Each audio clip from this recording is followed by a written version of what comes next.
Então, agora damos início a essa sessão de comunicação coordenada 7, com as palavras as professoras Magda Bahia Chile e Vânia Lúcia Rodrigues Dutra, professoras da Universidade Estadual do Rio de Janeiro. Com as professoras, a palavra. Bom dia a todos. Em primeiro lugar, eu queria dizer, né, em meu nome, em nome da Magda, embora a Magda vá falar em seguida, que é um imenso prazer para nós, né, uma honra termos sido convidadas para estar aqui com vocês hoje, né? É sempre um prazer poder participar dos eventos da Universidade Federal Fluminense, né, onde eu fiz o meu curso de graduação e de mestrado, e contribuir, né, com o grupo de pesquisas CCO, né, tão produtivo e tão próximo do trabalho que a gente desenvolve também, né, Magda, com o funcionalismo linguístico lá na UERJ.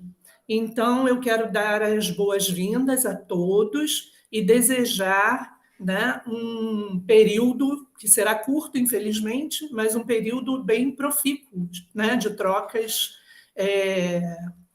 de conhecimento entre nós. Tá bom? Quer falar, Magda? Microfone fechado, Magda. Questões do ensino remoto, a gente esquece desses detalhes, né? Eu queria desejar, né, uma boa manhã de trabalho a todos. Eu sou Magda Bahia Chile, como a professora Vânia, né, sou da UERJ, nós trabalhamos também com funcionalismo, numa outra vertente, e queria agradecer muitíssimo a organização, né, desse terceiro seminário do grupo de pesquisas Conectivos e Conexão, né, por, né, ter convidado a nós duas para participar como coordenadoras nessa comunicação. E nós estaremos aqui numa tentativa de organizar aí a fala de vocês. Eu só gostaria de pedir o seguinte: sempre que vocês forem fazer alguma pergunta no chat, eu pediria que vocês colocassem antes, né, em caixa alta, pergunta, porque aí fica mais fácil para eu fazer o registro e não se misturar com alguns comentários que acabam sendo feitos ao longo do evento, certo? Então, agora nós passaremos a palavra a vocês, desejando aí uma manhã muito produtiva de trabalho e parabenizando mais uma vez a organização do evento, né, que, enfrentando todas essas dificuldades que nós estamos vivendo nesse período de pandemia, tem tido a iniciativa de promover, né, eventos como esse. Tá? Um bom trabalho a todos. Bom, antes de a gente dar a palavra efetivamente, né, aos colegas que vão apresentar os trabalhos aqui, eu gostaria de fazer algumas combinações, né? Primeiro, eu gostaria de saber se todos estão aqui, né? É importante que a gente saiba se o Valbérico está, a Vânia Rosano está, claro, a Letícia e o grupo, né, do Sávio, Mariana e Caio. Todos estão presentes? Pelo que eu pude ver, acho que sim, Vânia, estão todos presentes. Tá, eu queria saber então, colegas, se nós podemos seguir a ordem de apresentação que está no caderno de resumos, né? Ou seja, o primeiro a falar seria o professor José Valbérico, depois a professora Vânia Rosana, em seguida a professora Letícia, e, por último, o grupo dos professores Sávio, Mariana e Caio. Pode ser assim? Ótimo. Então, eu já vou pedindo que o José Valbérico vá providenciando aí os slides, né? E que isso possa ser feito assim na passagem de uma fala para outra, de uma maneira bem rápida, né? Claro, dentro do possível, para que a gente possa ganhar mais tempo no final para as perguntas. E queria também pedir que, se possível, né, a gente possa se manter dentro dos 15 minutos para a fala de cada um de vocês. Claro que, se for necessário, a gente pode expandir um pouquinho. É só para a gente não comprometer o que seriam os 20 minutos finais de discussão, né? Porque eu estou pensando aqui, em 15 minutos de fala, já teremos 1 hora de trabalho. Vou dar um desconto de 10 minutos nessa troca de palavra, e aí a gente ficaria com 20 para algumas perguntas. Tá? E em relação às perguntas, vou reforçar o pedido da Magda, que fique bem claro que se trata de pergunta no chat e dirigida a quem, né? Também é importante, porque as perguntas serão feitas só ao final das 4 apresentações. Então, pergunta em caixa alta, 2 pontos, né?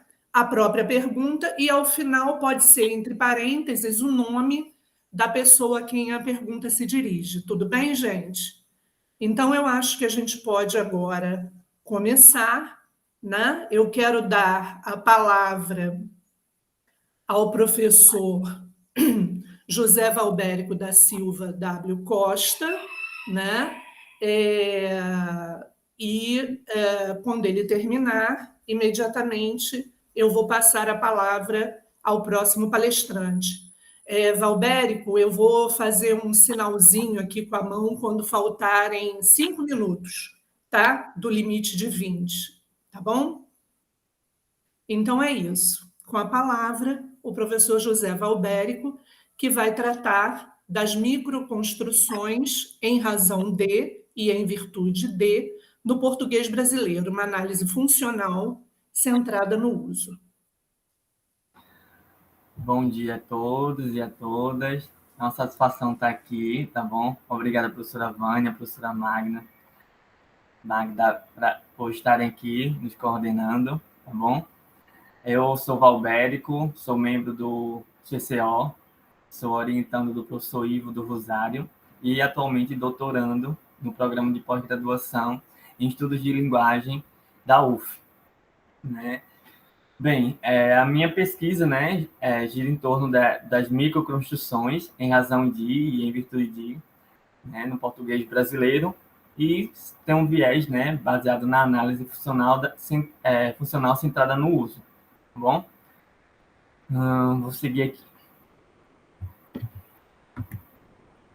Bem, inicialmente, essa pesquisa, né, é uma pesquisa muito recente, bem recente, porque ela faz parte justamente de uma rede maior e de um esquema maior, o esquema XD Connecting, tá? Que é de cunho mais amplo, né?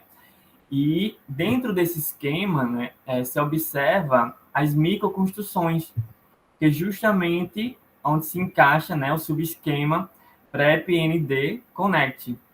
Então, esse subesquema que vai influenciar, né, ou vai gerar também microconstruções. Dentre essas microconstruções, né, se encaixa a que eu estou estudando, ou que eu vou estudar mais profundamente, né, no doutorado, que são as microconstruções em razão de e em virtude de, né, especificamente quando estiverem funcionando enquanto conectores, né, conectores de orações, aliás.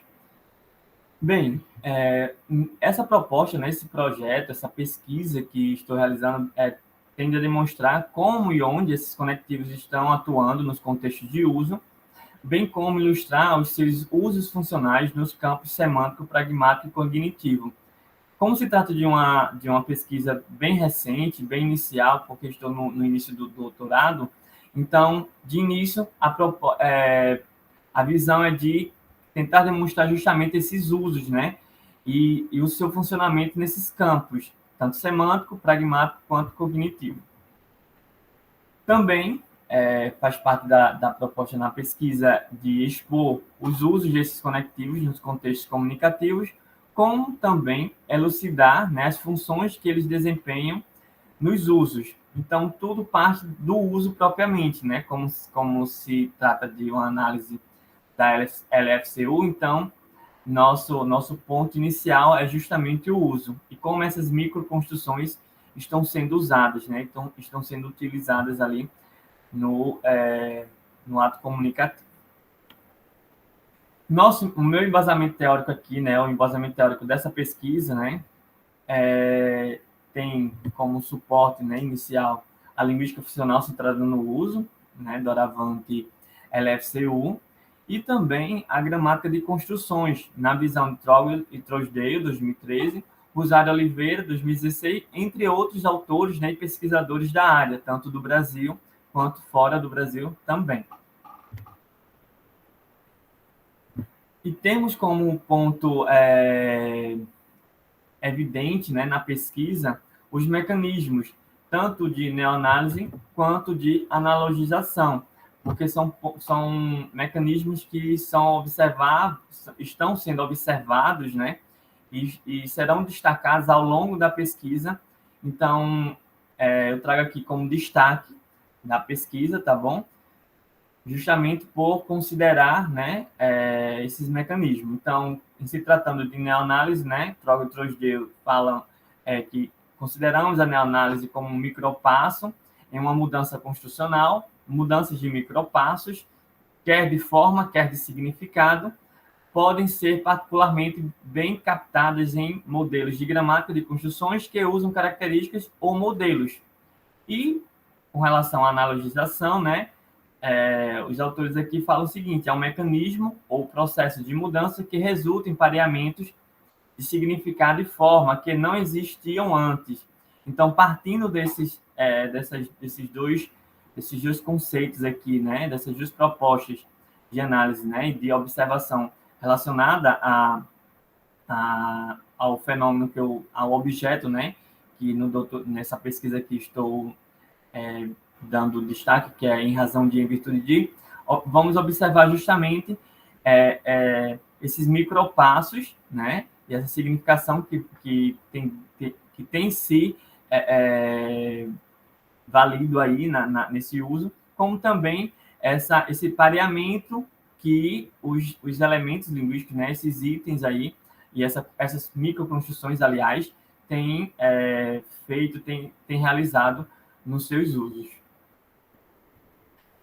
Com o método utilizado nessa pesquisa, né, a base de dados que eu estou utilizando do corpus do português, né, o NAU aqui, 2019. Então, estou levantando, né, fiz um levantamento inicial de 100 ocorrências, tanto de razão de, como 100 ocorrências de em virtude de, e fazendo um mapeamento, né, desses usos, dessas microconstruções, e fazendo análises justamente para ir delimitando e organizando a pesquisa. Mas inicialmente foram feitos 100 de cada, né? 100 foram feitos. Eu baixei 100 ocorrências, né? E fiz as análises iniciais. E para essas análises iniciais eu considerei, né? O contexto de uso, né? Em que contexto essas microconstruções foram utilizadas ou estão sendo utilizadas. Aqui eu coloquei as propriedades construcionais, né, de esquematicidade, produtividade, composicionalidade, mas ainda nós não adentramos, né, especificamente nessa, mas vamos considerar, né, essas propriedades ao longo do trabalho, e os mecanismos de mudança linguística, que é a ideia de neoanálise e analogização, né, como eu apresentei anteriormente. Aqui eu trago alguns dados, né, que são exemplos que servem para termos uma noção de como a gente está analisando, né, observando aqui essas microconstruções. Então, de início aqui, nós temos esse dado, né? O outro ponto importante é desenvolver ainda mais o futebol feminino no país. Atualmente, existem 2 divisões nacionais.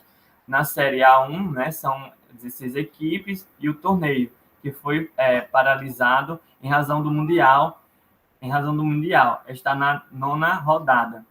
Aqui ainda nós não temos, né, uma relação direta oracional, né, da microconstrução. Justamente é o nosso ponto crucial da pesquisa, porque das 100 ocorrências, né, em razão de observadas, apenas 3 foram encontradas até então, né, relacionando com orações, né, ou conectando orações, aliás, não relacionando, conectando orações. Aqui eu trago um exemplo comum, sem ser de fato, né, para depois vermos aqui nesse próximo dado, né, a relação do em razão de com as demais, com uma oração propriamente, né? Como aqui, né? Dilma conta no requerimento que passou a ser pressionada pela direção da instituição a de se demitir do cargo. A ex-presidente conta que o seu desligamento era exigido pelo CNI, Serviço Nacional de Informações, órgão de inteligência da ditadura, em razão de ela ser considerada uma pessoa subversiva ao regime. Então, a gente já começa a observar que, embora tenham sido poucos até então, né? Mas, como eu falei, estamos no início da nossa pesquisa, da pesquisa, né? Dessas investigações, desses mapeamentos aqui. Então, de início aqui, o que a gente pode observar é que nesse contexto de uso, né? Em razão de que está ligando, está conectando uma oração. No caso, ela ser considerada uma pessoa subversiva ao regime. E eu ainda destaco aqui que em razão de estar tão já formulado, né, o chunk aqui já está tão fechado, que ele não se contrai aqui com ela para ficar em razão dela ser considerada, né? Então, já uma noção, uma percepção que já vamos tendo aqui com relação a essa microconstrução. Ela o uso dela não causa essa relação, a preposição de não é vinculada diretamente ao pronome ela, no caso aqui, né? Então, essa é um dos exemplos que a gente já começa a ver, né? Além da própria conexão de orações. Outro exemplo aqui agora relacionado à em virtude de, né? Aqui nós temos um exemplo comum, que não é de fato relacionado a orações, mas justamente como eu falei, como das 100 ocorrências, tanto em razão de como em virtude de, nós só encontramos 3 de cada, né? No máximo aqui, eu só encontrei, aliás, 3 de cada. Então, é uma longa jornada, uma longa caminhada para encontrar mais ocorrências, e é justamente esse o nosso propósito de fato. Então, deve-se rachar com veemência os ataques dirigidos aos ministros em razão do exercício de seus munos constitucional, os quais não contribuem para a evolução institucional da República e visam apenas tentar intimidar a corte e gerar um ambiente de insegurança institucional. Então, aqui nós temos em virtude de, né, no caso, o D mais o O, né, mais o artigo. No entanto, aqui a gente não tem ainda uma conexão de oração, diferente deste exemplo aqui, deste dado, né? A gente pode ver aqui, o acusado está preso em virtude de ter ameaçado os próprios pais e, após deixar a prisão, liberdade provisória, telefonou para a ex-companheira e novamente fez ameaças de morte. Então, nós temos aqui, né, a microconstrução em virtude de, conectando, né, uma oração aqui à outra, certo? Então, baseado nesses exemplos, ou nos exemplos que foram observados, né, inicialmente na pesquisa, nós chegamos a algumas conclusões, né? Que tem aparecido com maior frequência em contextos discursivos jornalísticos e formais, né? Ou em razão de, em virtude de. Tem funcionado como conector causal, né? Nas ocorrências, nas poucas ocorrências que observamos. Ele se mantém, né, nesse uso aí prototípico a princípio. Há um processo de abstração e menos composicionalidade, né? Das ocorrências. Há mecanismo de neoanálise e analogização, como foi dito, né?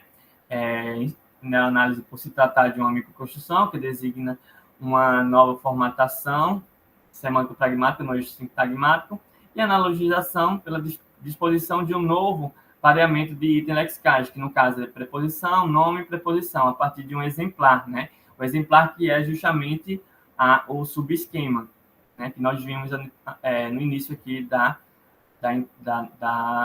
do slide. Bem, é isso. O trabalho inicial, o meu trabalho inicial e do doutorado. Espero que tenha dado certo. Obrigado.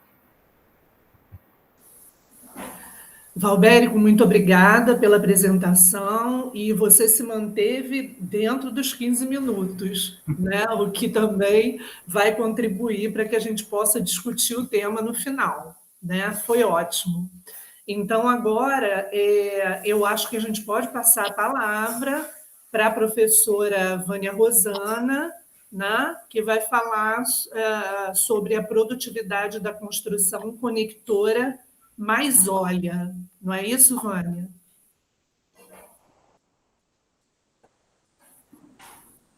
Sim, estou tentando compartilhar aqui a tela. Isso, está entrando. Vou ver se eu aumento o slide. Já está aparecendo aqui para a gente, Vânia. Isso. Se você puder aumentar. Modo de exibição, né?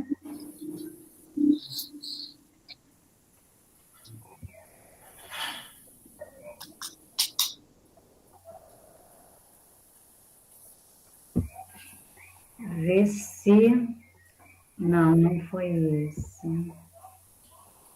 Ai, peraí.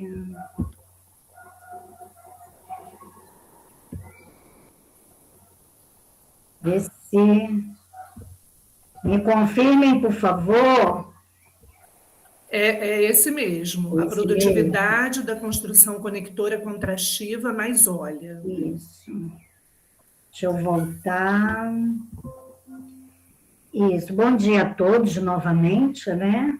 Sou Vânia Sambrana. Eu trago hoje o trabalho A Produtividade da Construção Conectora Contrastiva mais olha. Né? A justificativa para esse trabalho surgiu de uma investigação que eu fiz no doutorado sobre os marcadores discursivos de base visual. Nós observamos que os marcadores discursivos, eles acumulam muitas funções. Esse é um dos motivos que eles são nomeados, né, com uma polifuncionalidade. Então, eu agora estou investigando como esses marcadores, eles podem ser tratados no âmbito da conexão. Porque, além de marcar o discurso, eles também têm a função de conectar. Só que é uma conexão que nós observamos que extrapola as fronteiras oracionais. Então, a construção marcadora contrastiva mais olha trata-se de um conector textual interativo que liga duas porções textuais que veiculam sentidos de pontos de vista que marcam contraste. Então, como aqui no fragmento 1, nós temos o exemplo. Nunca tinha ouvido falar de Iomere. Ahá, e olha que sou de Santa Catarina. E nunca vi um porco assim gigante. Queria ver. E quando você vê em zoológico, os porcos são mais do tipo baby. Ahá, bizarro. Mas olha, se isso te serve de consolo, porcos normais não são desse jeito. Estão muito mais para babies do que para essa coisa alienígena.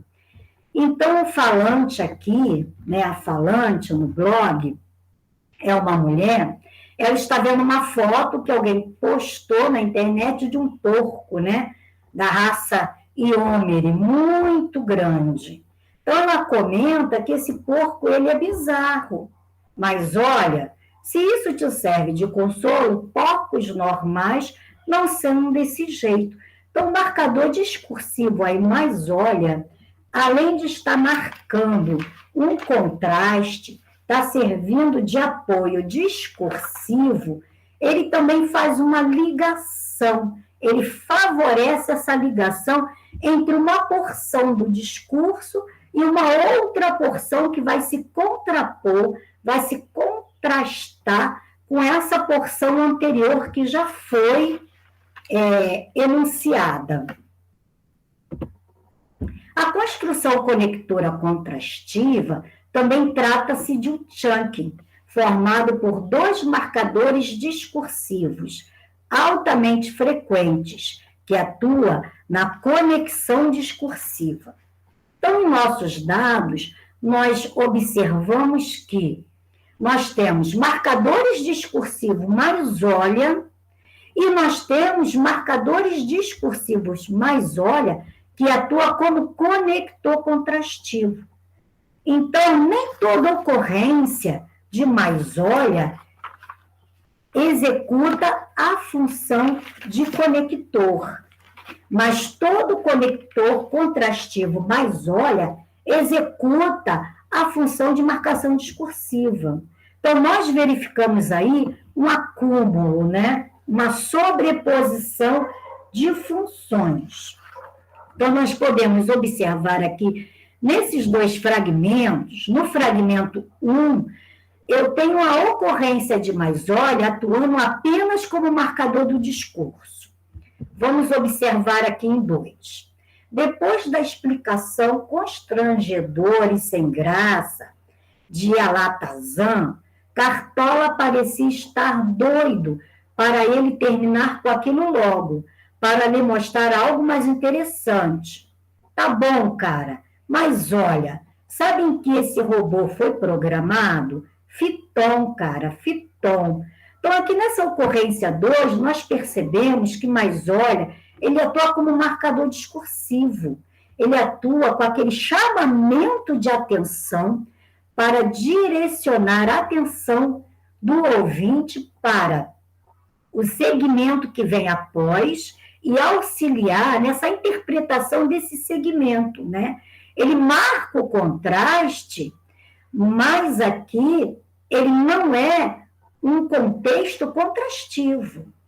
Ele é apenas um marcador discursivo, né? Tá bom, cara, mas olha, sabe que esse robô foi programado? Então, aí, o marcador ele atua como uma mudança de tópico, uma mudança no direcionamento do discurso. Aí eu tenho um contraste textual aí. É um tipo de contexto utilizando o marcador para que o falante introduza um outro tipo de contexto, um outro tema, né? Então, não tenho aí uma função contrastiva atuando no nível da semântica do contraste. Já em 3, eu tenho um uso do marcador discursivo atuando aí no elo, no nível da semântica do contraste. Por isso, nós o caracterizamos como conector contrastivo. Vamos observar em 3. Eu sei que você é um cara experiente. Bom de cama, você é foda, em cama você esculacha, em sala, em quarto, você é sinistro, etc, etc, etc. Quem sou eu para vir dar pitaco na sua arte de passar o rodo nas meninas, né? Mas olha, eu tenho a seguinte teoria. Algumas coisas na vida jamais serão excessivas. Inclua aí em sua lista dinheiro, bons amigos, conhecimento, almoço na casa da avó. Então, no fragmento 3, eu já tenho um recrutamento desse mais olha para operar a noção de contraste que vai ser aí veiculada entre a primeira porção do discurso e a segunda porção do discurso. Quer dizer, o falante aí está reconhecendo que a pessoa é muito experiente nessa arte, né, de passar o rodo nas meninas. Eu tenho a seguinte teoria. Então, ela coloca o mais olha, que é um conector contrastivo, né, utilizado aí no modo enunciativo, para introduzir um outro segmento do discurso que vai contrastar com o primeiro. Algumas coisas na vida jamais serão excessivas. Quer dizer, o cara no blog, ele só posta que ele pega uma menina hoje, uma menina amanhã, uma menina depois, né? E o contraste disso, que o comentário, né, o falante, autor do comentário, quer dizer que há coisas na vida mais importantes. Então, eu tenho 2 porções textuais que se contrastam. Então, a segunda porção textual, ela depende da interpretação da primeira. Então, aí, o conector contrastivo, além de atuar aí como a marcação de um discurso, a prototipicidade, a função prototípica dele aí é ser um conector do contraste. Então, o nosso trabalho, para embasar, né,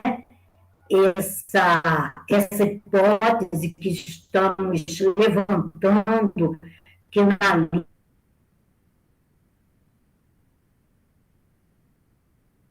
língua nós temos conexões, nós temos conectores no nível do discurso também, não só no nível da sintaxe, mas no nível do discurso, no nível da pragmática, através da linguística funcional centrada no uso. Essa vertente teórica conjuga pressupostos da linguística funcional e da linguística cognitiva de viés construcionista, considerando como foco que os usos linguísticos são realizações concretas da língua.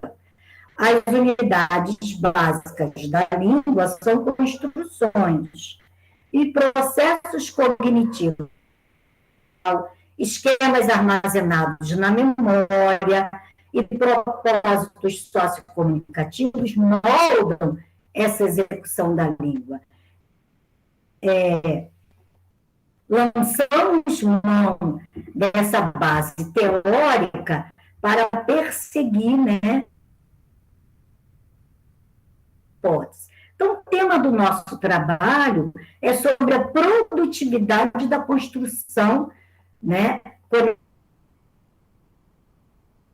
Na teoria da linguística funcional centrada no uso, a maioria dos trabalhos, quando trata e da frequência TAI, nós também tratamos da frequência TOC e da frequência TAI, com essa motivação, essa produtividade, né? Existem mecanismos, fenômenos da língua que estabelecem essa produtividade da construção do item, né? Que uma vez foi gramaticado, que se chegou no estágio de mudança da construcionalização também, né? Isso abarcando.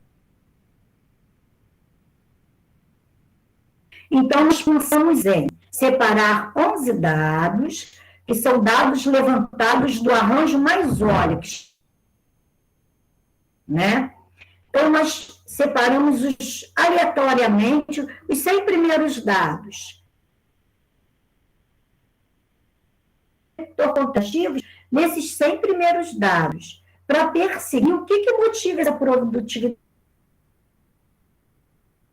Nós temos uma produtividade alta desse conector contrastivo. Nós temos 60% de ocorrência desse conectivo contra 18% dessa ocorrência, desse marcador discursivo, apenas na função de marcador, onde não tem esse contraponto, esse contraste das duas porcento da ocorrência do mais com a utilização do verbo pleno, né? O visual na sua forma plena. Então, nós temos 3 hipóteses para essa alta produtividade, né?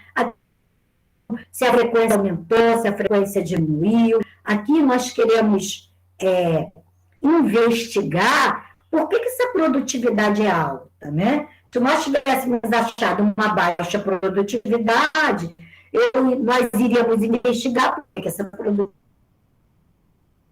São os dados que motivam essa nossa preocupação. Então, nós temos 3 hipóteses para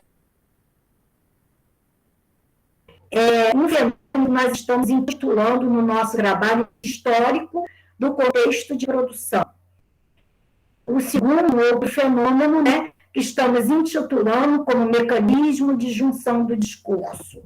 Nós já temos trabalhos de outros autores, mas colocamos assim como um título, né, não é nosso objetivo trazer nova nomenclatura, né? Nós queremos aqui fixar esses nomes, porque quando nós tratarmos, né, vocês entenderem as nossas colocações. E também uma das nossas hipóteses é o gênero discursivo. Então, hoje, né, por causa do tempo, nós vamos trazer aqui apenas as duas primeiras hipóteses. A primeira hipótese é o histórico do contexto de produção. Então, eu tenho um contexto de produção sincrônico de mais, olha, contexto de contraste. Construções mais, e olha, que preenche essa construção mais, desse histórico desse contexto de produção. Então, aqui nós perseguimos, né, não diacronicamente, tratando de momentos, né, de fases da língua, sem comparar. Então, eu já tenho um trabalho, né, de Sambrana 2017, o uso do marcador, né, que Sambrana alega que, olha, não se torne em desventura. O uso de um contexto maior do domínio do contraste. Então, o fragmento 4 diz assim: sou pior, do houveste anel. Tu tens tu de verso meu anel? Ouve aventuras.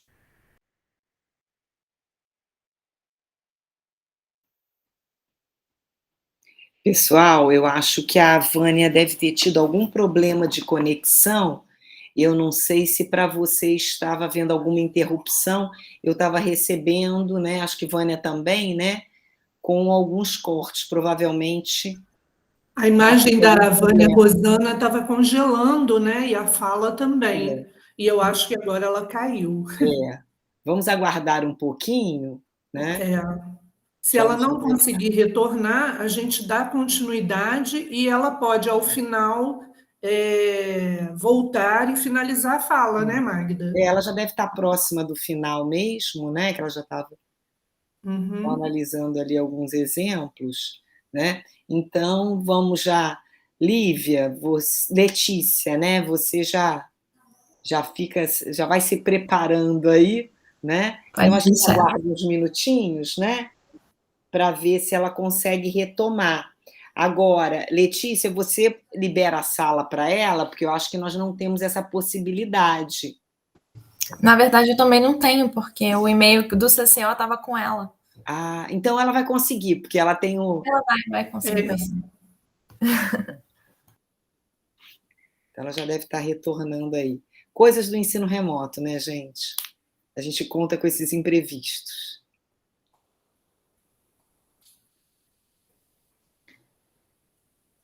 Mas é muito bom, né, Vânia, a gente observar uma abordagem funcionalista que difere da nossa, né? Os caminhos, né, são outros, apesar da gente ter também toda uma análise aí da questão do contexto, né, das questões pragmáticas que envolvem os diferentes usos, a gente nota que é um outro olhar, né, sobre os aspectos linguísticos. Então, Isso, e é legal perceber que muitas vezes os olhares se complementam, né? Exatamente, isso é importante.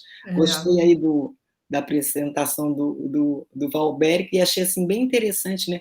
Aquela ocorrência de apenas 3 estruturas nesse universo que você analisou, né, Valberico? De caráter oracional, né? A maioria ficou restrita ao próprio sintagma aí, né? E não expandiu para a oração. Magda, eu acho que talvez a Letícia pudesse começar, porque já houve a interrupção, então não vai ter muito prejuízo se a Vânia retornar ao final, né? Vamos tentar fazer isso, eu também acho que é a melhor solução.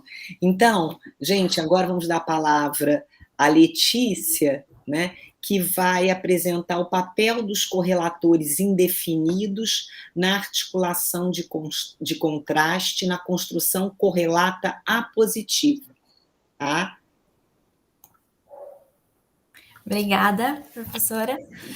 Bom dia a todos. Eu vou falar, como a professora falou, sobre o papel dos correlatores nessa construção correlata comparativa positiva. Então, como é uma nomenclatura diferente, eu vou primeiro explicar o que seria essa construção e vou exemplificar também. Então, a construção correlata comparativa positiva, como o próprio nome sugere, reúne aspectos de diferentes estratégias de argumentação, tais como a posição, utilizada para fornecer uma maior elaboração a respeito de uma porção textual previamente exposta, e a comparação, marcada pelo cotejo entre ao menos dois elementos dos quais se analisam as semelhanças e as diferenças.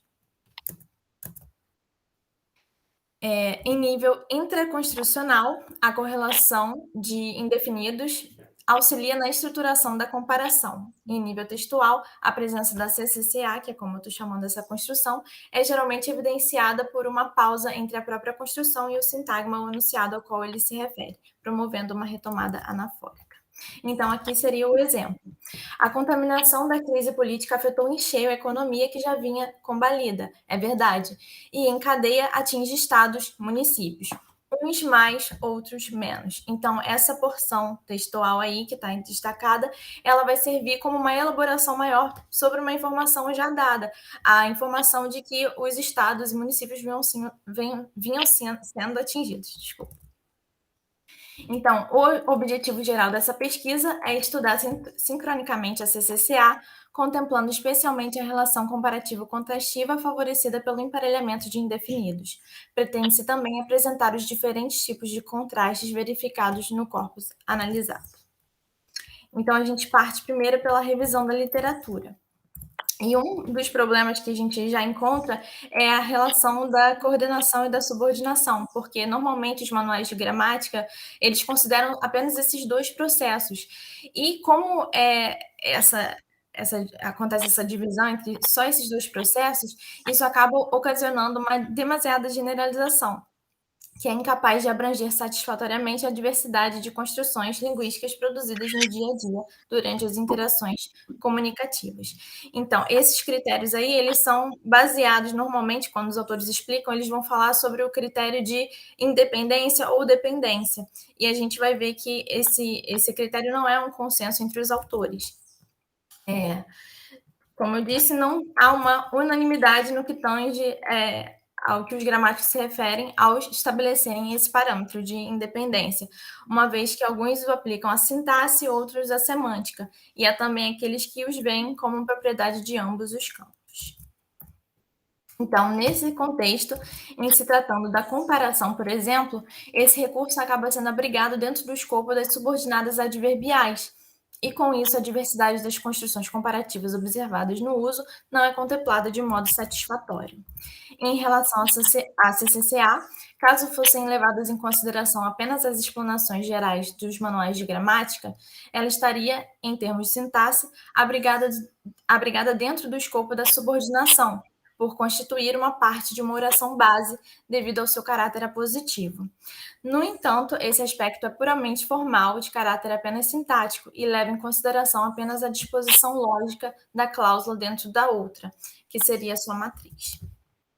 Em contrapartida, caso se considerasse apenas o fator de independência, entendendo que as subordinadas são formadas por orações que não podem ser dissociadas, sob o risco de prejuízo estrutural ou semântico, a construção e estudo nesta pesquisa estaria mais próxima da coordenação por dois fatores.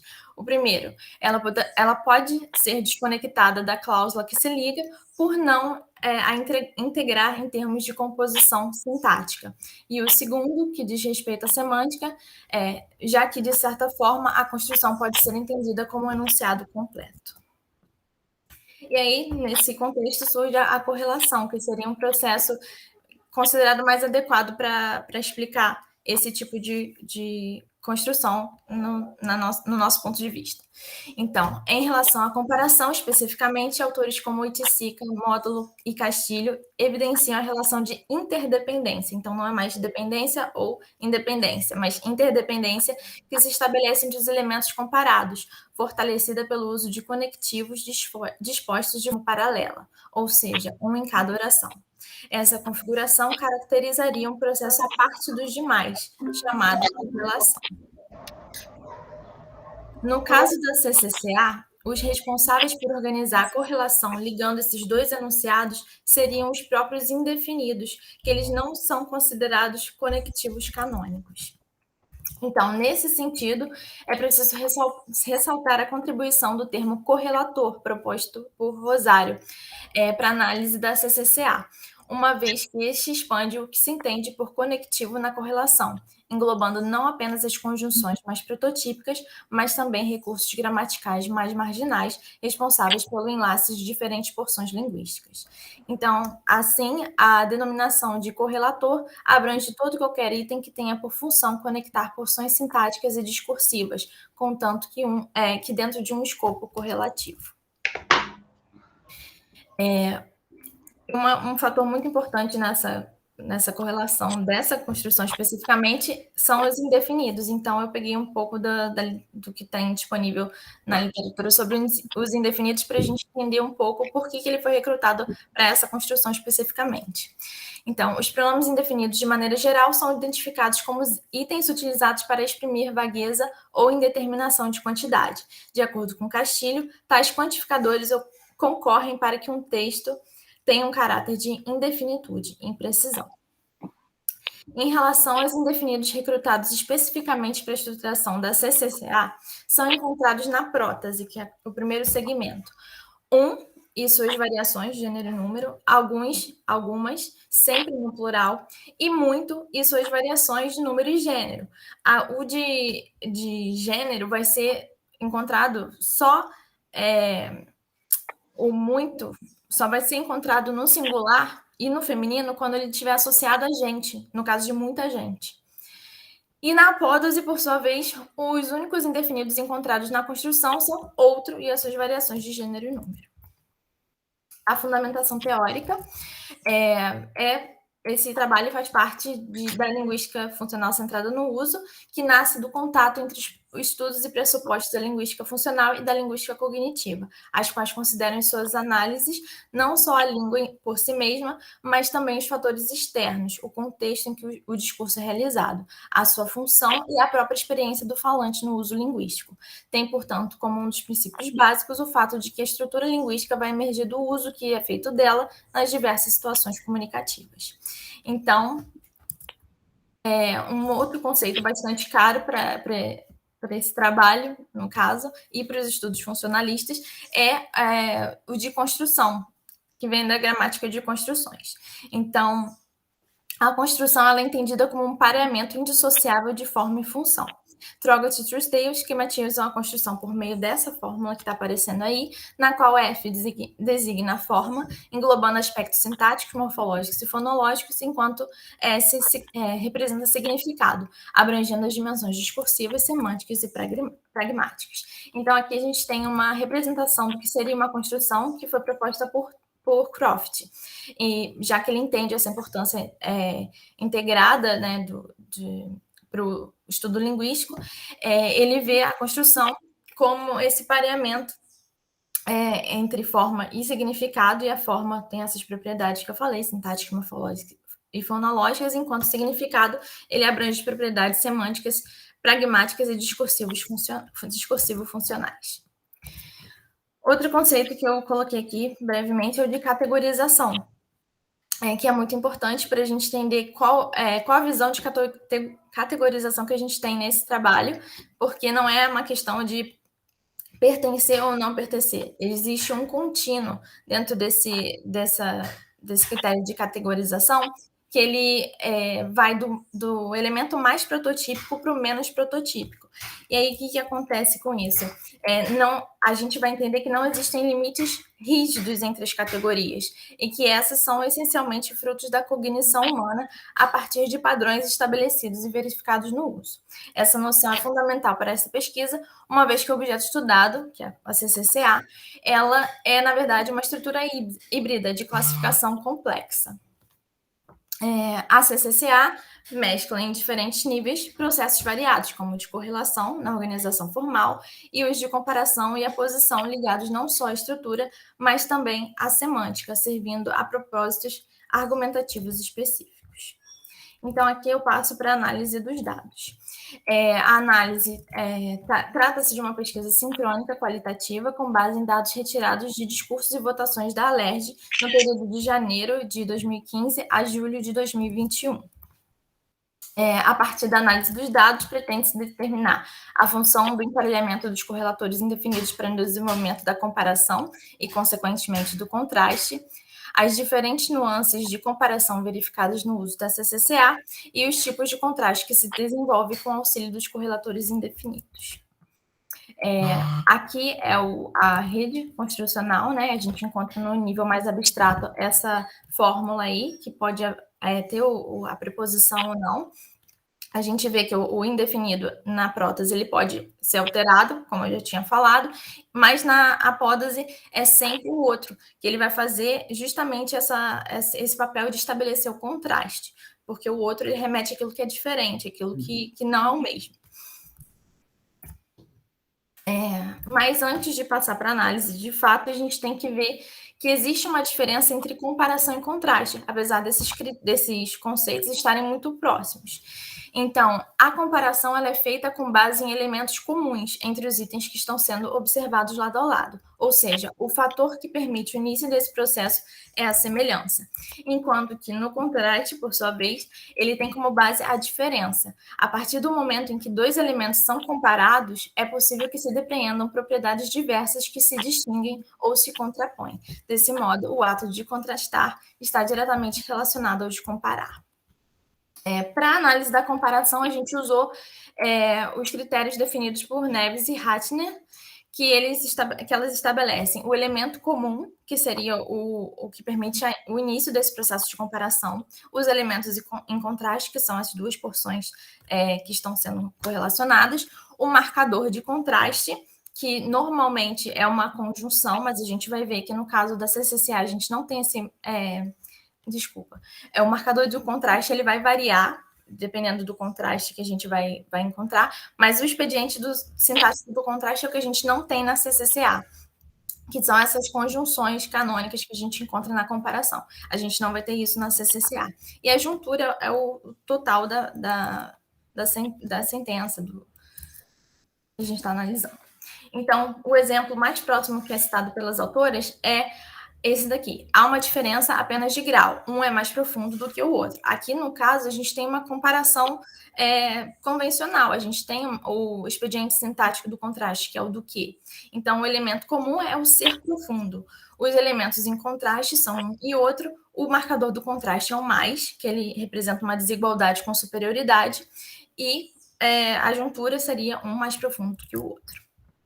Em relação à CCCA, a gente conseguiu destacar 3 padrões diferentes de comparação, e eles são definidos a partir da presença do marcador do contraste. O padrão 1, ele não apresenta marcador de contraste nenhum. No segundo padrão, há apenas um, e o terceiro, há mais de um marcador de contraste. Eu vou tentar mostrar aqui para vocês rapidinho. E nesse sentido de marcação e comparação, marcador do contraste e comparação, a gente percebe que quanto mais marcadores de contraste, mais evidente é a comparação dentro de um enunciado. O padrão 1, aqui é um exemplo. A população renovou e definiu os nossos vereadores da cidade do Rio de Janeiro, alguns reconduzidos ao cargo, outros que entraram a partir do processo eleitoral. Aqui não tem marcador de contraste. O padrão 2. Mas Dom Pedro II vivia aqui uma grande contradição, que os coronéis, quer seja do exército ou donos das terras, eram profundamente escravocratas. De um lado, ele era apertado por sua base militar e econômica para manter a escravidão, de outro lado, ele era apertado pelos ingleses para que afrouxasse e chegasse à libertação dos escravos. Então, aqui a gente vê que tem uma marcação de contraste entre libertar e manter os escravos como escravos. O padrão 3... foi uma reunião de alguns líderes. Alguns propositadamente estavam lá, outros não estavam lá. Estavam lá por acidente. Então, aqui a gente tem 2 marcadores de contraste. A gente tem o não, que ele nega a primeira porção, e a gente tem a contraposição lexical entre propositadamente e por acidente. Então, nesse contraste, nessa relação de contraste que foi encontrada, a gente usa, basicamente, a gente se baseia na proposta de Neves, só que a Neves, ela propõe isso a partir do estudo da coordenação com mais. A gente teve, obviamente, que adaptar, porque são construções diversas, e no caso da CCCA, a gente encontrou, no campo da contraposição, 2 tipos de contraste: o contraste em direção oposta, que é entre positivo e negativo, que a gente já viu, e o contraste entre expressões de significações opostas, e o contraste simplesmente entre diferentes, que não tem marcador de contraste. Na mesma direção, a gente tem gradação e adição. Eu vou passar rápido, porque eu acho que o tempo já está quase lá. E eliminação é que um enunciado, um segmento, ele elimina a possibilidade do outro. Então, aqui, positivo e negativo, a verdade é que alguns preparam discursos, alguns têm facilidade para falar em público, outros não. Então, esse não vai negar o primeiro segmento. Ele vai se contrapor negando o primeiro segmento. Em relação à significação oposta, todos os dias, praticamente, pessoas se tornam desaparecidas. Algumas reaparecem, outras simplesmente somem. Então, a gente tem essa oposição lexical entre reaparecer e sumir. Entre diferentes, a gente não tem marcador de contraste, então a gente tem esse exemplo. De um lado, o governo do estado é o grande responsável pela intervenção federal. Do outro, as ruas da nossa cidade estão tomadas pela desordem urbana, pela camelotagem, com a venda de produtos roubados e piratas pela população de rua. Então, aqui, a gente, nesse caso, não tem marcador de contraste, são 2 porções que se contrapõem simplesmente porque elas são diferentes. No caso da gradação e da adição, esse contraste ele segue uma mesma direção. Por exemplo, esta casa tem 30 comissões. Algumas comissões são compostas por 5, outras são por 7 parlamentares. Então, aqui a gente vê que elas seguem uma mesma direção, só que um valor é maior do que o outro. Então, a gente tem aí uma gradação crescente, que pode ser também decrescente, como está no exemplo de baixo, só que eu não vou citar, eu só vou exemplificar mesmo. A adição, aqui nesse exemplo, a gente tem dois casos de contraste diferentes. A gente tem a gradação, e nesse estágio, duas torcidas não podem se misturar e tem que se confrontar. Uma grita, a outra tem que gritar mais alto, é uma gradação. No segundo exemplo, aí sim, nessa segunda parte, aí a gente tem uma adição. Uma canta de forma incessante, a outra tem que cantar de forma incessante. Então, a gente vê que esses 2 segmentos, eles se somam. Por fim, a gente tem a eliminação, em que um segmento ele elimina a possibilidade do outro. Então, nesse exemplo especificamente, a gente tem uma coisa outra coisa é. Só essa estrutura nos dados analisados representaram essa exclusão. Uma coisa é o que Vossa Excelência, disse. Outra coisa diferente é o que ele afirmou. Então, a possibilidade de você aceitar um como verdade ou como aceitável exclui a possibilidade de aceitar o outro. Então, esse foi o exemplo de eliminação. Considerações finais. O emparelhamento de indefinidos, especialmente pela presença constante de outros na apódese, auxilia na organização da comparação e no estabelecimento de contraste entre as partes correlacionadas. Como um todo, a CCCA aparece no discurso como um recurso argumentativo, que visa fortalecer, descrever ou explicar uma afirmação previamente exposta a partir do cotejo entre 2 informações ou 2 perspectivas pertinentes à argumentação apresentada. Então, é isso, gente. Muito obrigada. Desculpa, passei um pouquinho do tempo. Obrigada, Letícia. Tá? Parabéns aí também pela apresentação, muito interessante. É pena que o tempo é curto, né? No finalzinho você teve de correr bastante. Pra caramba. A gente notou, mas deu para a gente, né, perceber aí toda a lógica, né, e a construção do seu trabalho. Bom, Vânia, então nós vamos deixar a sua apresentação, né, a retomada da sua apresentação para o final. Sim. Tá bom? E agora eu vou passar, então, a palavra para o Sávio, para a Mariana e para o Caio, que farão uma apresentação sobre os usos de cláusulas hipotáticas intercaladas em parábolas bíblicas do livro de Mateus. Tá? Então, eu vou aí pedir, né, ao Sávio, a Mariana e ao Caio que comecem a apresentação, tá? Estão aí com com a palavra. Podem apresentar aí os slides, tá? Obrigado, professora Magda, professora Vânia, e a todos os que estão presentes aqui, em especial meus alunos queridos aí, o Danilo, a Raira, a Joyce, a Alice, as pessoas lindas que estão aqui nos acompanhando. E nós queríamos, com todas as vênias, pedir para a gente se aproximar um pouquinho dos 20 minutos, porque no nosso teste a gente ficou em 18 minutos, então a gente pediu uma tolerânciazinha, porque nós somos 3, mas vamos lá, Caio, você pode projetar, por favor. Não tem problema, viu, Sávio? Obrigado. Boa tarde a todos e a todas. Peço permissão para apresentar.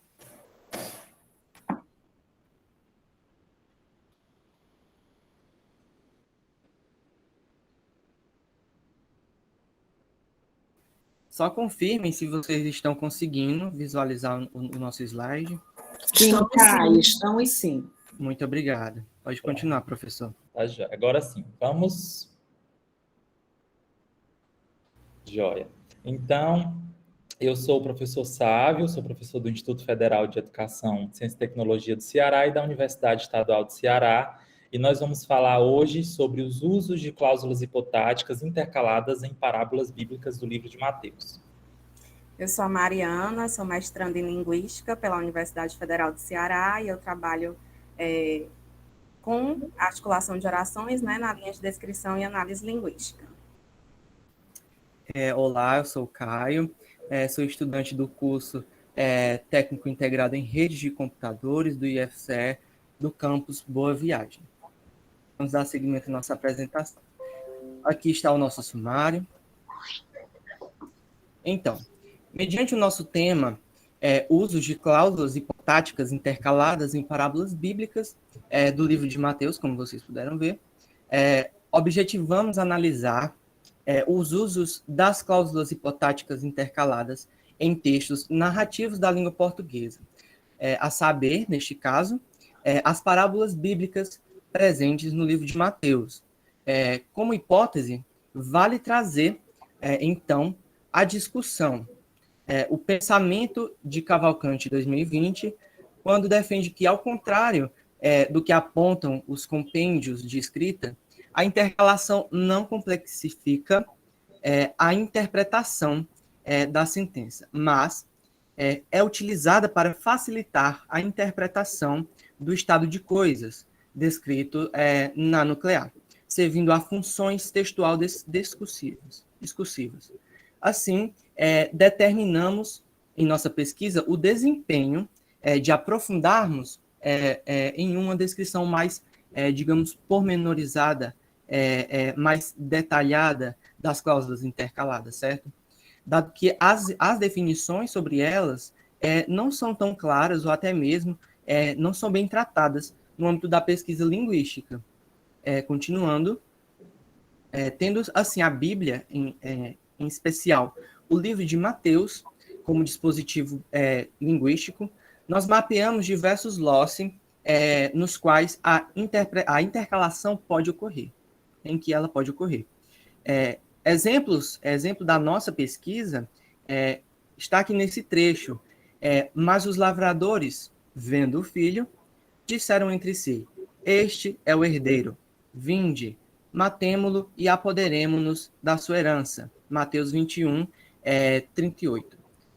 Aqui nós conseguimos ver a exposição de um intercalado, certo? Uma temporal que está entre sujeito, os lavradores, e o verbo, disseram, de uma forma reduzida, podemos dizer.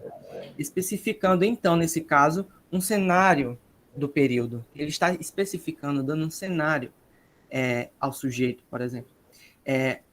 Como nós podemos ver aqui, nessa parte do trecho da temporal, vendo o filho. Passo a palavra ao professor Sávio. A Mariana, quer dizer. Joia. Então, essa proposição de intercalação se baseia no que eu estou propondo na minha tese de doutorado, que eu propus, na verdade, na minha tese de doutorado, sobre a intercalação, porque eu notei que a intercalação não é tão bem definida, não é tão bem especificada, e ora se fala muita coisa sobre intercalação e não há um mapeamento exato sobre o que seriam os critérios exatos para se intercalar. Caio, tu voltas um slide, por favor.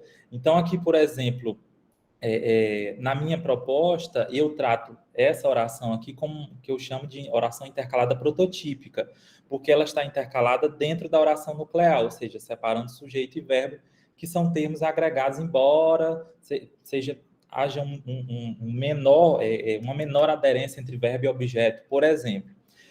No entanto, se eu tivesse assim, mas, vendo o filho, disseram entre si, eu considero também intercalada. Em outras análises, pode-se considerar anteposta, e aí porque ela não está dentro da oração nuclear, e é por isso que eu trato em orações intercaladas prototípicas e não prototípicas. E utilizei também, inclusive, o aporte do Halliday para dar essa noção dessa ampliação da cláusula, né? A cláusula não se restringindo apenas àquele bloco ali entre sujeito, verbo e objeto. Pode passar, Caio, por favor. Para a nossa pesquisa, nós trabalhamos com o texto bíblico, né? Então, nós consideramos 2 versões da Bíblia, uma Almeida Revista e Corrigida, publicada em 1969, e uma versão mais atual, que é a Nova Versão Transformadora, uma das mais recentes, publicada em 2017. E por que nós consideramos essas 2 versões, né? Porque nós queríamos ver justamente como é que se dá essa ocorrência das orações intercaladas, dado essa diferença temporal, né? Então, nós temos o modelo de tradução como principal diferença. Na edição mais antiga, na Almeida Revista e Corrigida, a proposta é a tradução por equivalência formal, então é uma tradução que considera a linguagem mais clássica, né? Eles tentam manter a estrutura da língua original, e a equivalência dinâmica para a Nova Versão Transformadora. Na verdade, essa tradução, ela considera como se fosse um contínuo, né, entre a equivalência formal e a dinâmica. Então, ela não considera somente esse aspecto mais clássico, mas ela também se preocupa com a clareza do texto para o leitor. Então, ela tem essa preocupação de fazer a tradução por equivalência formal, mas considerar também esse critério da clareza, né? E, para isso, nós consideramos o gênero parábola bíblica. Nós trabalhamos justamente com essas narrativas mais curtas, contadas por Jesus, utilizadas para transmitir lições morais ou religiosas. Pode passar, Caio, por favor. Pronto. Na nossa fundamentação, nós também utilizamos os princípios de marcação e expressividade, o princípio de marcação proposto por Givon, né? E aí, principalmente essa consideração de que as estruturas mais marcadas, elas seriam mais elaboradas e mais longas, né? Elas seriam menos frequentes e exigiria mais esforços de codificação, né? Essa é a proposta do princípio de marcação. Então, nós estamos considerando as intercaladas como estruturas mais marcadas na língua. E aí, para isso também, o Dubois e o Vautry vem com o princípio de expressividade, que diz que nem sempre essas estruturas menos longas, né, exigirá um menor esforço cognitivo. Então, às vezes, a estrutura é menor, mas ela demanda um esforço cognitivo maior para que a gente compreenda, né? Então, tem aí essa tabelinha só para a gente deixar claros os conceitos. E nós trabalhamos também com o princípio de conicidade proposto por Givon, principalmente no que diz respeito às regras de espaçamento e regras de sequência. Então, para as regras de espaçamento, nós consideramos essa questão da proximidade do escopo. Muitas vezes a intercalada aparece escopando algo, né, ali próxima de algum referente, que é a que ela está relacionada. E as regras de sequência, que são aquelas em que nós consideramos a ordem, né? Então, a ordem que os eventos aconteceram no mundo real é a ordem com que os eventos acontecem no seu reflexo linguístico, né? No nosso modo de narrar, certo?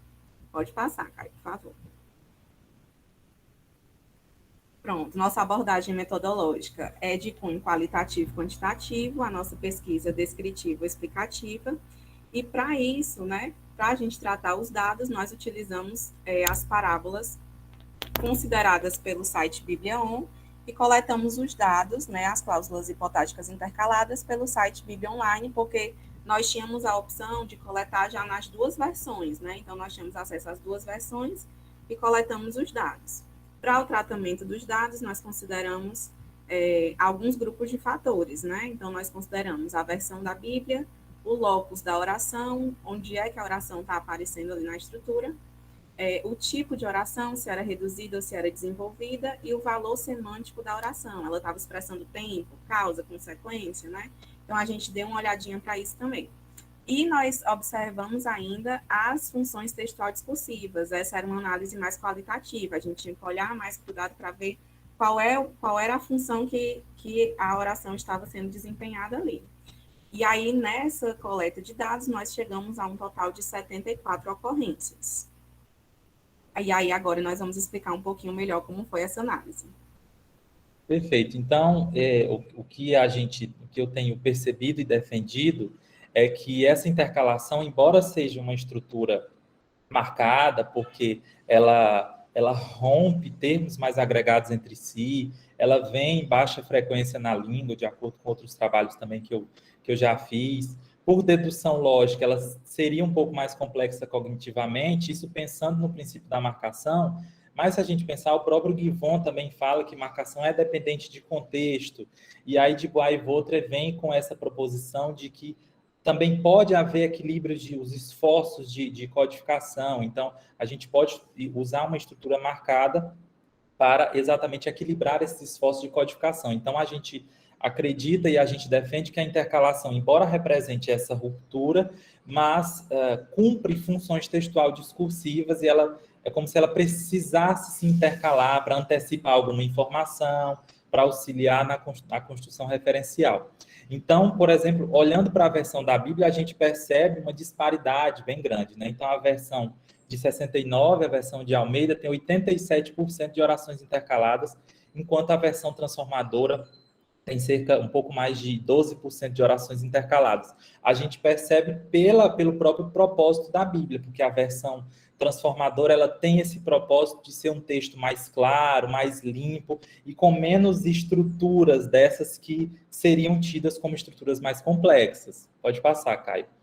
Também, em relação ao locus, ou seja, onde é que ela se intercala, a gente percebe aqui que dois grupos aqui emergem, né? O primeiro é uma intercalação não prototípica, ou seja, entre o conectivo de uma oração coordenada, uma intercalada e a oração coordenada. Então, é como se ela rompesse essa estrutura de uma oração coordenada maior, uma hipotática dentro de uma hipotática maior, com 55% e 31% das intercaladas entre sujeito e verbo. Então, a gente acredita aqui que nesse caso e esses conectivos de oração coordenada, em geral, é um conectivo, é um sequenciador, nos termos de Maria Alice Tavares, né? É um sequenciador exatamente para indicar a sequencialidade da narrativa, a progressão da narrativa, e aí a intercalada vem junto com esse sequenciador exatamente para auxiliar nessa progressão.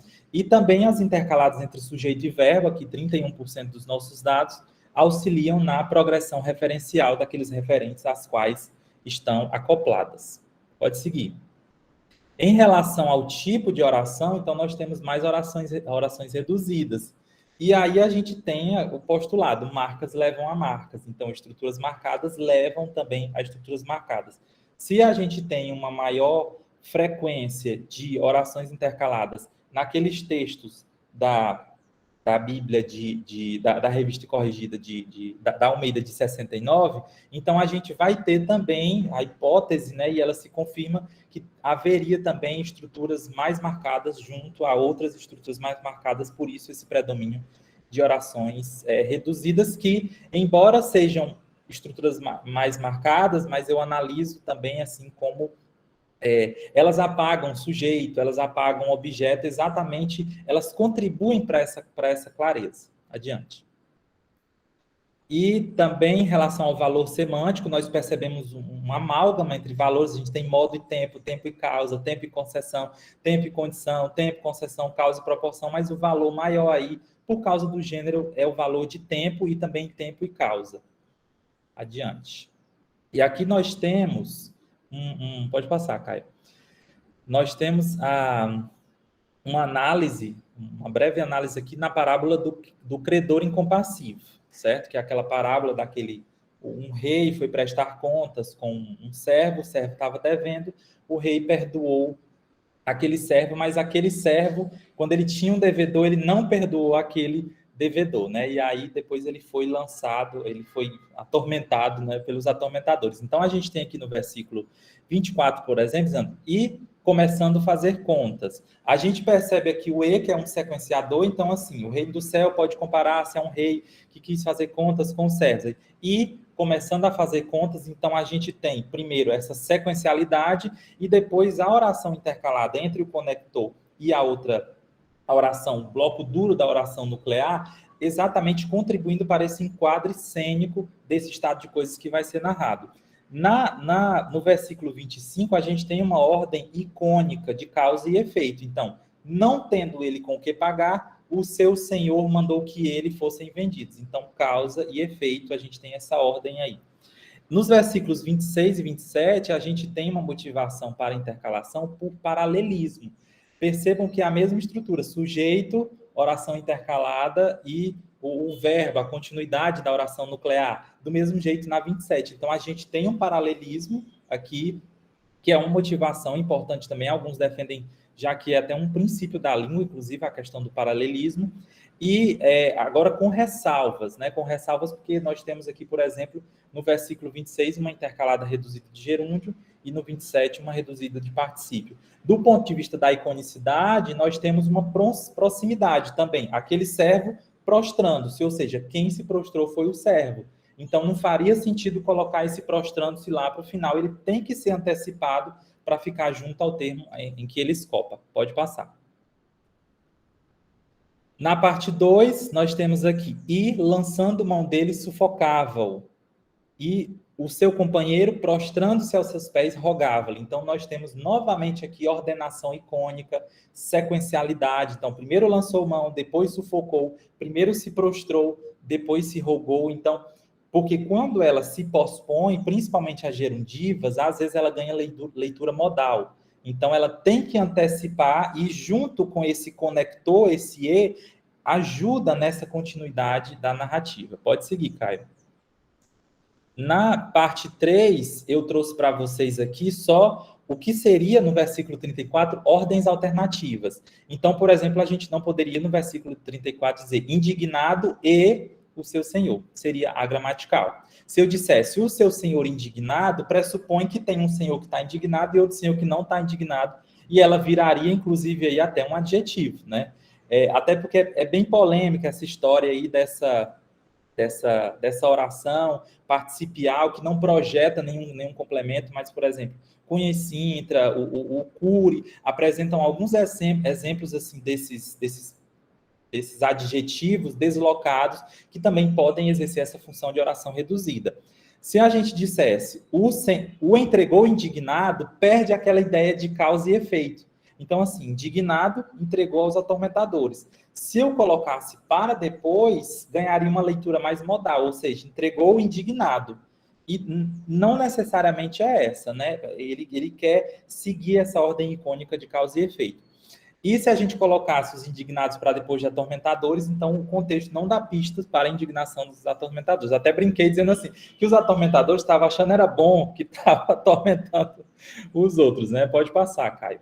E aí, para concluir, a gente trouxe aqui só uma comparação entre as versões da Bíblia, a comparação entre as estruturas. Então, na Bíblia Revista e Corrigida, quando se usa uma oração intercalada, reduzida, na oração da nova versão transformadora, a gente tem, por exemplo, uma oração desenvolvida aqui, por exemplo, né, no sentido causal aqui. Não tendo ele com o que pagar, e na nova versão transformadora, uma vez que o homem não tinha como pagar, né? Novamente, na oração revista e corrigida, na Bíblia Revista e Corrigida, a gente tem aquele servo prostrando-se, ou seja, uma oração intercalada, reduzida. Na nova versão transformadora, essa estrutura é vista mais como uma estrutura já que nem é mais dependente, né? Já é uma oração assindética aí, coordenada assindética. E também, agora, a gente tem alguns casos em que há o paralelismo, né? Mudando apenas o item lexical, como e indignado, seu senhor entregou aos atormentadores, e irado, o senhor mandou o homem à prisão. Então, a gente percebe muito isso, que a revista e corrigida, ela busca aquela fidelidade aos textos originais, né? A estrutura original. Já a nova versão transformadora, não, ela busca a clareza, então ela evita essas intercalações. Pode seguir, Caio. Pode concluir, né? Agora. Obrigado, professor. Então, em suma, é possível concluir que os usos hipotáticos intercalados, né, estão, de certa maneira, associados, relacionados com o maior ou menor grau de simplicidade, de acessibilidade ao texto bíblico, digamos assim.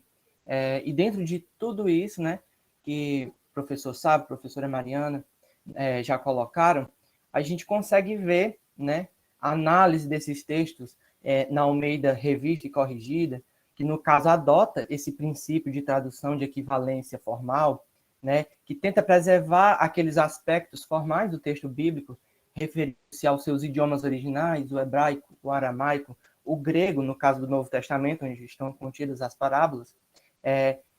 Já a nova versão transformadora, que traz essa, como o professor mencionou, essa forma mais limpa, que tenta ser mais clara, né? Com essa ligação de simplicidade e acessibilidade, nós conseguimos ver efeitos de funções nos textos, como eles agem, né? Como a progressão, a construção referencial e temática, a antecipação de informações importantes do texto, o realce e as demais funções semânticas. Assim, nós advogamos pelo amplo uso das cláusulas intercaladas que trazem efeitos benéficos para a leitura e para a produção textual, que são comprovadamente eficazes aqui neste trabalho, né? Estas são as nossas referências, podem ver, estas são nossas referências. Nós agradecemos por este momento, por esta oportunidade e esperamos ter contribuído de alguma forma e desde já agradecemos por sua atenção. Certamente o trabalho de vocês, né, contribuiu bastante, né, para os estudos aí dessas construções, né, e apresentou uma visão bem interessante mesmo, a questão comparativa das traduções, né, muito interessante, estão de parabéns também, né. Quero ler depois o trabalho completo de todos os integrantes aqui do grupo, todos os trabalhos, né, estão muito bem fundamentados e despertam bastante interesse aí para os estudos funcionalistas. Bom, Vânia, então eu vou, né, voltar aí à sua apresentação. Podemos? Podemos. Eu anotei aqui, né? Podemos sim. Lá da apresentação das hipóteses. Isso. Antes da Vânia retomar, né, eu observei que não há perguntas no chat, né, e o nosso tempo também já está praticamente esgotado, né? Então, se alguém quiser ainda colocar alguma pergunta, o tempo é agora, né? Porque logo em seguida a gente vai ter de encerrar. Isso. Vocês me ouvem e veem meus slides? Sim, muito bem, Vânia. Se algum problema, pode interferir. Eu vou ser mais rápida ainda, né? Pedir desculpa, né? Acontece, Vânia. Isso mesmo. Então, nós temos duas hipóteses, né? O histórico do contexto de produção e a hipótese do mecanismo de junção do discurso. Essas duas hipóteses é o que nós embasamos para alegar por que essa produtividade do marcador discursivo usado como conector, ela se torna alta. Então, as construções mais e olha, quando entram na construção, elas já trazem esse sentido do contraste para a construção. E também o mecanismo de junção, que nós alegamos ser a coesão discursiva que ocorre entre essas duas porções do discurso, né? Quer dizer, nós temos o marcador discursivo atuando como conector, a proposição que vem seguida, ela é interpretada em acordo com a interpretação como um elo semântico à proposição anterior ao marcador discursivo. Então, eu tenho esses dois fenômenos linguísticos para embasar essa alta produtividade. E nós também nos embasamos em Marcuse, que ele fala da sintaxe da interação. Então, na coesão discursiva, nós alegamos que é um mecanismo de junção dessas porções textuais. Assim como na sintaxe da oração nós temos a parataxe, a hipotaxe, a subordinação e outros mecanismos de junção, a coesão discursiva é um dos mecanismos de junção dessa sintaxe do discurso.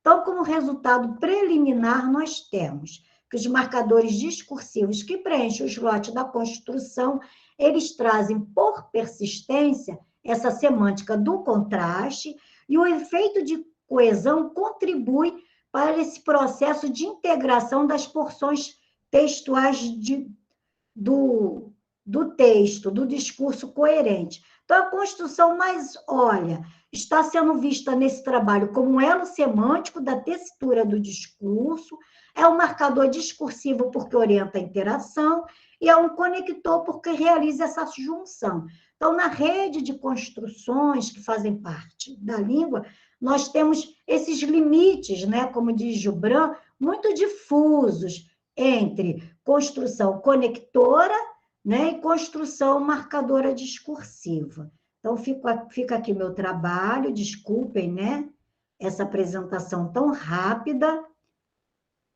e deixo aqui as referências.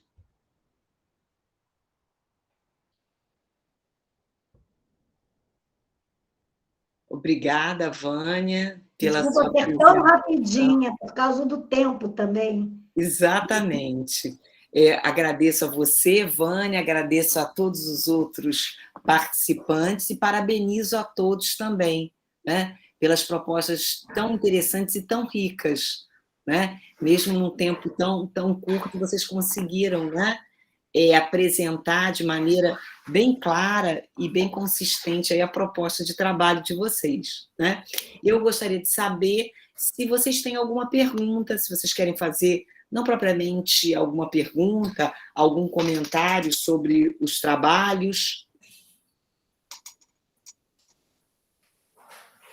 Se vocês quiserem, não precisa nem escrever, a gente pode até, né, dar a palavra a vocês aí.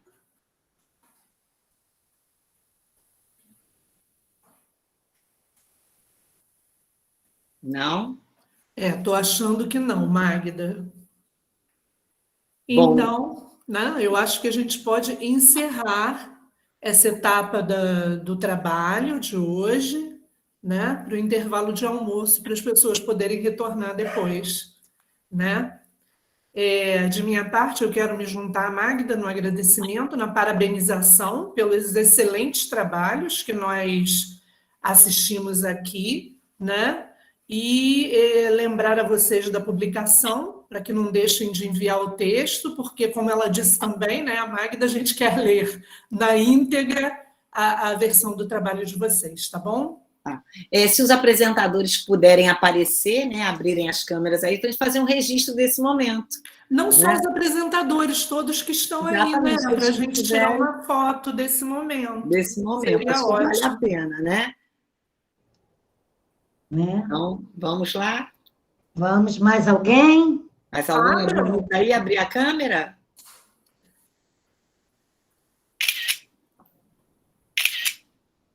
Registro feito, pessoal.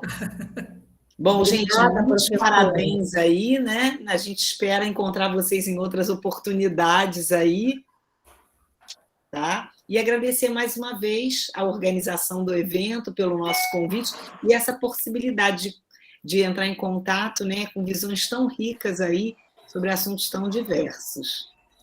Obrigada a todos, bom almoço e bom final de evento. Vou encerrar a gravação, tá?